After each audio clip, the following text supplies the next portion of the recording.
Big pass லைவ்ல என்னதான் Sandra இன்னைக்கு டாஸ்க்லாம் பயங்கரமா சூக்கிற டாஸ்க்லாம் பயங்கர இன்ட்ரெஸ்டிங்கா எடுத்துட்டு போயிட்டு இருந்தாலும் இன்னொரு பக்கம் அவங்க வாயிலிருந்து வரும் வார்த்தைகள் இருக்குல்ல அதுக்கு அவங்க ஒரு பக்கம் கண்ட்ரோல் வேணும். அப்படி என்னென்னலாம் பேசி இருக்காங்கன்றதையும் பார்ப்போம். இல்ல திவ்யா ஸோ புள்ளி பண்ணக்கூடாது, மார்க்கிங் பண்ணக்கூடாது, இதெல்லாம் பாடி ஷேம் பண்ணக்கூடாதுன்னு சொன்ன நபரே அதை பார்த்து சிரிப்பதும் ரசிப்பதும் சரியா அப்படின்ற மாதிரி இருக்கு. இது எல்லாத்தையும் இந்த வீடியோல பார்த்துருவோம். வணக்கம் மக்களே, நேஷனல் உட்ஸ்ல இருந்து உங்கள் மணிவண்ணன். சேனலுக்கு புதுசா இருந்தீங்கன்னா சப்ஸ்கிரைப் பண்ணிருங்க. வீடியோ பார்க்குற அனைவருமே மறக்காம லைக்கை போட்டுருங்க. ஸோ நீங்க போடுற லைக் மூலியமா வீடியோ பல பேருக்கு போய் சேரும். மறந்துடாதீங்க மக்களே, லைக்கை போட்டுருங்க. இப்போ கண்டென்ட்டுக்குள்ள போயிடலாம். ஸோ ஆக்சுவலா நேற்று நைட்டே நான் சொல்லியிருப்பேன், என்னதான் சாண்ட்ரா நல்லா பண்ணியிருந்தாலும் ஒரு ஆளை பேசுறதுக்குன்னு ஒரு விதம் இருக்கு. அந்த ஆளு இந்த ஆளு அப்படின்ற ஒருமையில பேசவே கூடாது. இவருமே அந்த சாண்ட்ராவும் அப்படிதான் பேசுறாங்க, பிரஜனுமே அப்படி பேசுறாங்க. அது ரொம்ப தவறு. அந்த ஆள் இந்த ஆளு நேற்று நைட்டே தர்பூசணியை போட்டு உடைக்கணும், தர்பூசணி போய் பொறிக்கணும் அப்படின்ற வார்த்தைகள்லாம் பயன்படுத்தினாங்கல்ல, அந்த மாதிரி வார்த்தைகள் பயன்படுத்துறதா இருக்கட்டும். இன்னைக்கு அந்த லிவிங் ஏரியாவில் உட்காந்துக்கிட்டு யாரு கூட திவ்யா கூட உட்காந்துட்டு பேசும்போது ஒரு பக்கம் ரெண்டு வாய்ஸ் இருக்குல்ல. வியானா வந்து சைலண்டா ஒரு கியூட்னஸ்ன்ற மாதிரி ஒரு விஷயத்த பண்ணுவாங்க, நான் கூட அதை கலாச்சிருக்கேன். அந்த ஒரு மோட்ல பேசுற வாய்ஸும், கோவப்படும் போது ஒரு வாய்ஸ் வரும்ல, ரெண்டு வாய்ஸ், அந்த ஒரு வாய்ஸை பத்தி இவங்க பேசுறாங்க. அதை திவ்யா உட்காந்து ரசிச்சுட்டு இருக்காங்க. இதே திவ்யா தான் முத நாள் வந்து இந்த மாதிரி பண்ணாதீங்க, கெட்ட வார்த்தை பேசக்கூடாது, பாடி ஷேமிங் பண்ணக்கூடாது, டிக்னிட்டி முக்கியம், டெக்கோரம் முக்கியம், இவ்வளவு பேசினாங்கல்ல. இப்ப எங்க போச்சு உங்களோட டிக்னிட்டி, டெக்கோரம்? இங்கெல்லாம் போச்சு திவ்யா அவர்களே. ஸோ ஒன்னு சொல்லாதீங்க, இல்லைன்னா நான் சொல்லி என்ன சொல்றேன், நான் இந்த மாதிரி பண்ண மாட்டேன், இந்த மாதிரி பண்ணாம இருங்கன்ற மாதிரி சொல்லிட்டு அதை நீங்களே பண்ணலாமா? வீட்டில் இருக்கவங்களை பண்ண விடாம பார்த்துக்கணும், அதுக்கு ஒரு அசிஸ்டன்ட் வேற போட்டு இவ்வளோ இது பண்ணீங்க. அப்புறம் எதுக்கு அதை சொல்லிக்கிட்டு? நீங்களே அதை தான் பண்ணிட்டு இருக்கீங்க. ஸோ சொல்றது ஒன்று, செய்யறது ஒன்றா இருக்கு. நான் சொல்றதை நானே செய்ய மாட்டேன், உங்களை யாரா செய்ய சொன்னான்ற மாதிரி இருக்கு. It is not good behaviour, it is not acceptable. So இந்த மாதிரி பண்றதே தப்பு தான். ஓகேவா? அடுத்தவங்களோட வாய்ஸை பத்தி கமெண்ட் பண்றது, அடுத்தவங்களோட இதை பத்தி உருவகேலி பண்றது, இது ரொம்ப ரொம்ப தப்பு. நீங்களே சொல்லிட்டு அதை பண்ணும்போது தான் என்ன சொல்றதுனே தெரியல. இது எல்லாமே வீக்கெண்ட்ல அட்ரஸ் பண்ண முடியுமா? பண்ணணும், இந்த வாரம் பண்ணியே ஆகணும் திவ்யாவுக்கு. ஏன்னா அது அவங்க சொன்னதே முழுக்க கான்ட்ராடிக்ட் பண்ண நம்பரா திவ்யா இருக்காங்க. அது கேட்கப்பட வேண்டிய விஷயமா இருக்கு. இது ஒண்ணு. அடுத்து திவ்யாவோட ரெண்டாவது சொல்லிக்கிறேன், அதுக்கப்புறம் சாண்ட்ராவுக்கு போயிடும். நேத்து நைட்டு அங்க ருபுகள் ஆடிட்டு இருப்பார், அம்மிக்கல்ல அது ருபுகள் தான், ஏதோ ஒரு கல் ஆடிட்டு இருப்பார்ல, திவாகர் உட்காந்துட்டு இருக்கும்போது அப்போ வந்து ஒரு கமெண்ட்ரி பாஸ் பண்ணியிருப்பாரு. ஏதோ பசங்க உண்டியில காசு போடுற மாதிரி இருக்கும்ன்ற மாதிரி பேக்கை பார்த்து கமெண்ட் பண்ணியிருப்பாரு. ஒழுங்கா பேண்ட்டை போடுங்கன்ற மாதிரி, சட்டை இழுத்து விடுங்கன்ற மாதிரி Vinod.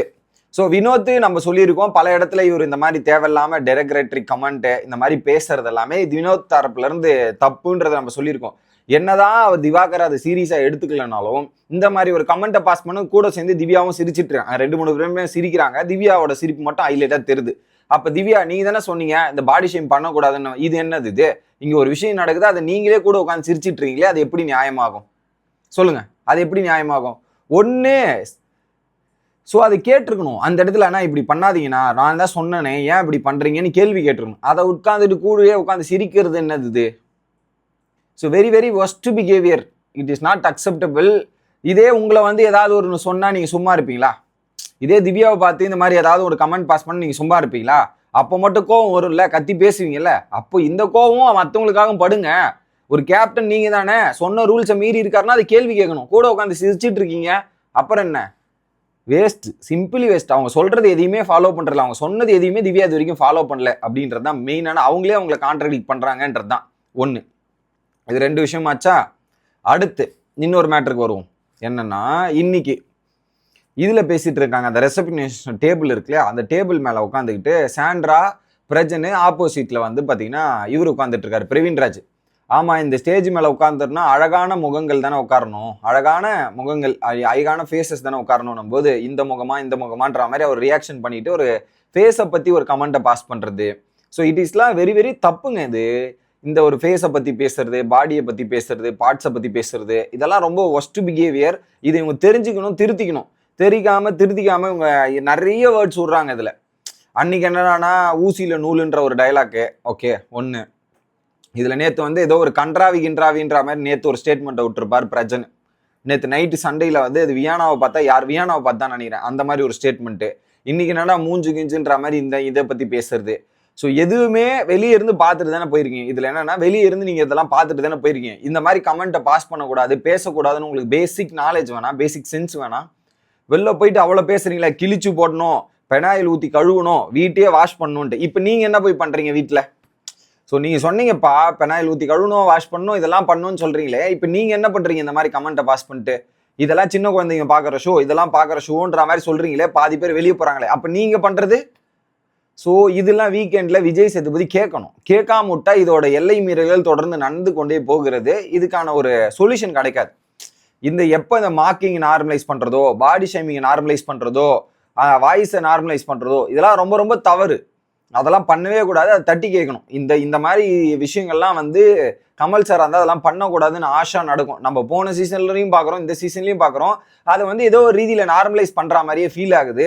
It is not good behaviour, good இது அப்படின்றது. ஐ மீன் இந்த மாதிரி பண்ணுறவங்க நாட் குட் அப்படின்றது நான் சொல்கிறேன். இது ரொம்ப தப்பு. ஏன்னா அது பாதிக்கப்படுறவனுக்கு தான் வலியும் வேதனையும் தெரியும். இவங்க அசால்ட்டாக சொல்லிட்டு போயிடலாம். ஆப்போசிட்லேருந்து வாங்குறவன் அதை எப்படி அவன் பார்ப்பான்றது யோசிக்கணும். So very very very very worst behaviour. இவங்களே சொல்லிட்டு இவங்களே பிரேக் பண்ணுறது இந்த 3 பேர். இதில் குறிப்பாக பிரஜன் விட்றா இருப்பாருங்க. அந்த ஆட்டிடியூடும் பிரஜன் கிட்ட இருந்து ஒரு அடிக்கிற மாதிரி ஒரு டோன் இருக்கு, ஆட்டிடியூட் இருக்கு. ஸோ அதில் பல வார்த்தைகள் விட்றா இருப்பாருங்க. Very very worst. அவருக்கு ஒரு தைரியம் இருக்கு போல, நம்மளை வீட்டுக்குள்ளே வச்சிருப்பாங்க, இதெல்லாம் பண்ணுவாங்கன்ற மாதிரி. அதனால இவர் இப்படிலாம் பண்ணிட்டு இருக்கிறதும் அக்செப்ட் பண்ண முடியாது. இன்னொரு பக்கம் இவங்க இருக்காங்கல்ல, இவங்களுக்கு அந்த ஆள் இந்த ஆள், அந்த ஆள் இந்த ஆள், அவங்க இவங்க வாங்க போங்க அப்படின்னு பேசணும். அவங்க ஃப்ளோவில் அந்த ஆள் இந்த ஆளுன்ற மாதிரி பேசி இங்கேயும் அந்த வார்த்தை தான் வருது. அந்த மாதிரி வார்த்தைகளுமே இவங்க தவிர்க்கணும். ஸோ நிறைய வார்த்தைகள் சொல்கிறேன்ற பேரில் கொஞ்சம் நிறைய தாட்ஸ் கொஞ்சம் வேற மாதிரி தாட்ஸாக வருது. அது ரொம்ப ரொம்ப தப்பு. அதை இவங்க புரிஞ்சிக்கணும், மாற்றிக்கணும். இல்லைன்னா அவங்களுக்கே தான் என்னதான் இன்னைக்கு நல்லா பண்ணியிருந்தாலும் சாண்ட்ராக்கு குறைகள் என்பது இருக்கத்தான் செய்யுது. அதில் இந்த குறைகளும் இருக்கிறது அப்படின்றத அவங்க பார்த்து தெரிஞ்சுக்கணும். அதை கண்ட்ரோல் பண்ண கற்றுக்கணும். அதை கண்ட்ரோல் பண்ணலன்னா அது கரெக்டான நேரத்தில் எப்போ உங்களை வச்சு செய்யணுமோ அந்த நேரத்தில் கரெக்டாக வச்சு செஞ்சிரும் அப்படின்றதுல எந்த விதமான மாற்று கருத்தும் இல்லை. தற்போதைய லைவில் பார்த்தீங்கன்னா அந்த வெஷல் கழுவணும். அப்போ வராங்க சபரி பேசும்போது எல்லாம் ட்ரையாக இருக்குது அப்படின்ற மாதிரி கத்துறாங்க. ஏங்க கத்துறீங்கன்ற மாதிரி. வேலை இல்லை, நான் வேலை பார்க்காத மாதிரி நீங்கள் ரிஜிஸ்டர் பண்ணுறீங்க, இதெல்லாம் பண்ணுறீங்கன்ற மாதிரி திவ்யா பேசுகிறாங்க. அவன் பொறுமையாக தான் கேட்குறான். பொறுமையாக கேட்டால் பொறுமையாக பதில் சொல்லுங்க. எங்க சவுண்டு கம்மியாக பேசுங்க, எதுங்க கத்துறீங்கன்னும் போது இல்லை என் தொண்டை ஃபால்ட்டாக இருக்குது, சத்தமாக பேசினா தான் கேட்குன்ற மாதிரி. நான் பக்கத்தில் கூட நிற்கிறேங்கன்ட்டு.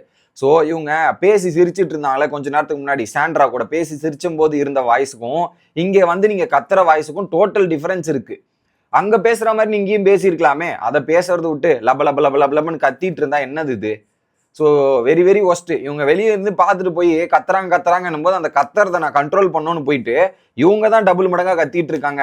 நிறைய இடத்துல பாயிண்ட் வேலிடா இருந்தாலும் கத்தல் சத்தம்ன்றது இருக்குல்ல, அது ஹெவியா இருக்குமா, அதை மட்டும் கம்மி பண்ணலன்னா அது உனக்கு நல்லது இல்லை, எப்படியா இருந்தாலும் உனக்கு ஆப்பு வைக்க போகுது அப்படின்றது தான் தெரியுது. என்னடா திவ்யாவையும் இப்போ சாண்ட்ராவும் இப்படி பேசுறேன்னா தப்பு பண்ணா தப்புன்னு சொல்றோம், பாராட்டினா பாராட்டணும்னு சொல்ல வேண்டியது தான். ஸோ உங்களோட கருத்து என்ன அப்படின்றத கமெண்ட் பண்ணுங்க. அடுத்த வீடியோவில் சந்திக்கிறேன். Bye guys.